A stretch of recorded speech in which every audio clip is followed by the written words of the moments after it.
नमस्कार, मी शीतल किचनमध्ये आपलं स्वागत आहे.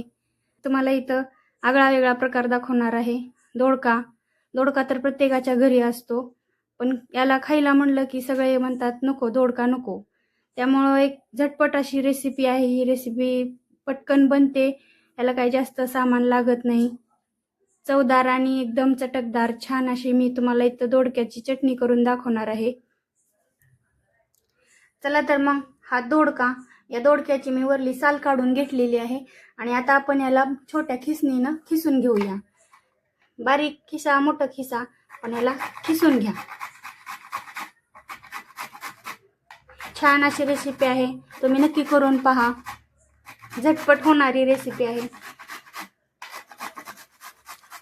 याला जास्त काही असं साहित्य पण लागत नाही, त्यामुळं कधी भाजी जर कमी पडली तर हा पटकन होणारा पदार्थ आहे आणि याची चव पण भाजीच्या ह्याच्यापेक्षा वेगळीच लागते. तुम्ही एकदा नक्की करून पहा. तर बघा, इथं मी दोडका खिसून घेतलेला आहे. इथं 2 कांदे चिरून घेतलेले आहेत, 2-4 मिरच्या घेतल्या आहेत हिरव्या मी वाटून. इथं मोठं मोठं कूट आणि हळद, चवीपुरतं मीठ. तुम्ही चटणी वाटलंच तर लाल तिखट टाकू शकता. मी इथं हिरवी मिरची घेतलेली आहे. चला तर मग इथं तेल गरम करून घेतलेलं आहे. यामध्ये टाकली आहे मी मोहरी, थोडेसे जिरे. अशी मोहरी तडतडली की आपण टाकून घेऊया कांदा. कांदा छान लालसर परतू द्यायचा. कांदा हा लालसर असा परतायचा.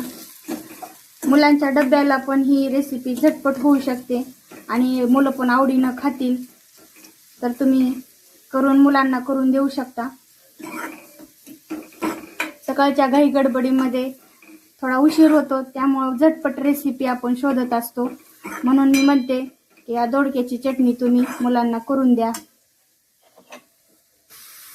हे बघा, कांदा इथं छानसा परतलेला आहे. तर आता आपण यामध्ये हिरवी मिरची टाकून घेऊया. मी हिरवी मिरची काय भाजून घेतलेली नव्हती, अशीच वाटलेली आहे, म्हणून आपण याला तेलातच टाकायचं. त्याला पण छानसं परतू द्यायचं.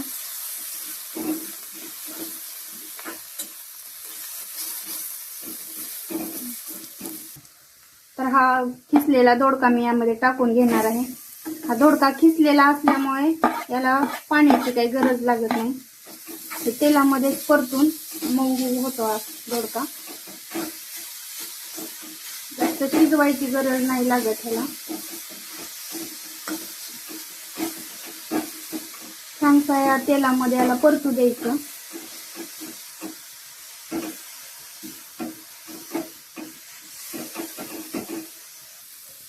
यामध्ये मीठ आणि हळद टाकून घेऊया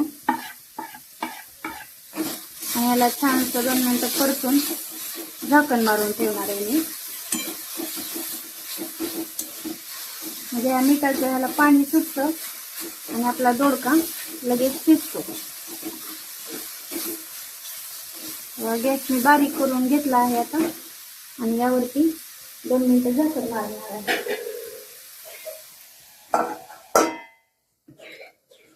हे बघा, 2 मिनिटांनी झाकण काढलेलं आहे. आपला हे दोडका छानसा शिजलेला आहे. तर यामध्ये मी कोटे ॲड करून घेणार आहे शेंगदाण्याचं.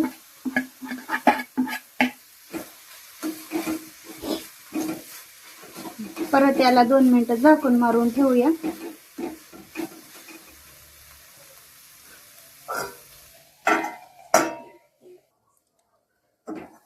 हे बघा, 2 मिनिटानंतर याला कसं तेल सुटलं आहे छानसं. हा आपला दोडका झालेला आहे. तर मी इथं पाण्याचा वापर केलेला नाही. जर तुमचा दोडका कच्चा असर वाटला तर थोडंसं पाणी टाकू शकता तुम्ही. हे बघा, आपली चटणी झालेली आहे. तर गरम गरम चटणी आणि भाकर किंवा चपाती याच्यासोबत आपण खाऊ शकतो. तर रेसिपी आवडल्यास लाईक, शेअर, सबस्क्राईब करायला विसरू नका.